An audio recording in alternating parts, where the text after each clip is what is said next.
हो यस्तै भिडियोहरू देखेर हर्का साम्पाङले दार्चुलामा पुल बनाउँछु भने हो के चुलामा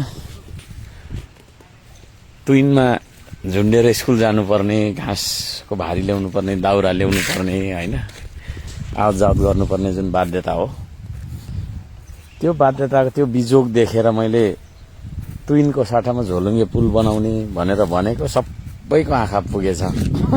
पहिला चाहिँ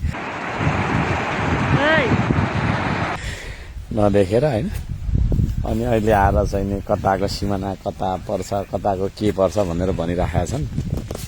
तर जसले जेसुकै भनौँ हैन, त्यहाँनिर 9-10 वटा ट्विन रहेछ।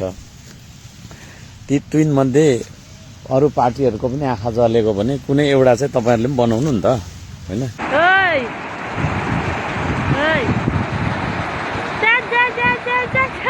बनाउनु श्रमदानबाट हामी एउटा बनाउँछौँ नि त, श्रम संस्कृतिले एउटा बनाउँछ, तपाईहरुले अरू बनाउनु, त्यसो नभन्नु कि हैन। अब राजनीतिको मात्रै कुरा गरेर हुँदैन, सेवा सुविधा कहाँ पुग्यो, कस्तो छ अवस्था भन्ने कुरा हेर्नुपर्छ।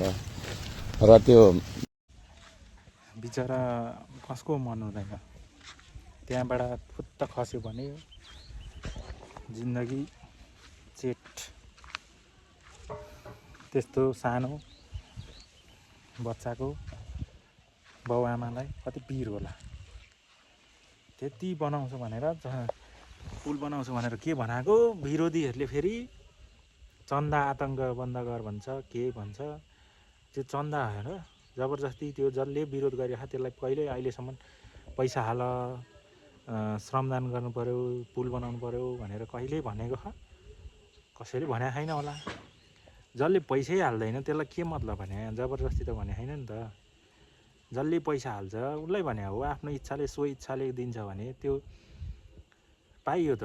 जसले दुःख पीडा बुझ्छ त्यसले दिँदो हो नि। तिमीहरू जस्तो त्यो विरोधीहरू जस्तो चन्दा आतङ्क गर्यो भन्नेहरूले त बिचरा मनमा मायै छैन, मन मुटु भयो अनि दारा कोखातिर दारा हुने त्यस्ताले त अनि कहाँ दिन्छ त पैसा। अनि विरोध किन गरे फेरि, आफूले नदिने भएपछि तिमीहरूलाई जबरजस्ती हाल भने होइन, हालिने दिन्छ त। त्यसमा किन विरोध गर्नु पर्यो भने के, विरोधीहरू चाहिँ त्यही हो के, पैसा नि हाल्दैन विरोध नि गर्छन्।